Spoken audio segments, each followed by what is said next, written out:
বুধবার মনোনয়নপত্র জমা দেবেন পশ্চিম ত্রিপুরা লোকসভা আসনের ইন্ডিয়া জোটের প্রার্থী আশিস কুমার সাহা।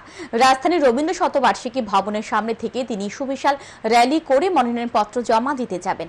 সকাল 10:30টায় শুরু হবে এই র্যালি।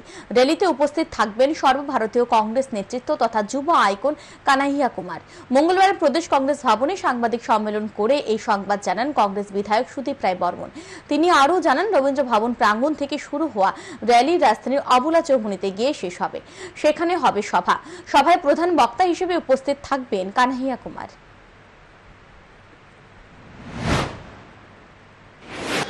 আগামীকালে এই মনোনয়নপত্র দাখিলে আমাদের কংগ্রেসের একজন নেতা, ছাত্র যুবকদের অনুপ্রেরণা কানহাইয়া কুমার আগামীকাল এই মিছিলে অংশগ্রহণ করবেন এবং মিছিল শেষে ওই অবলা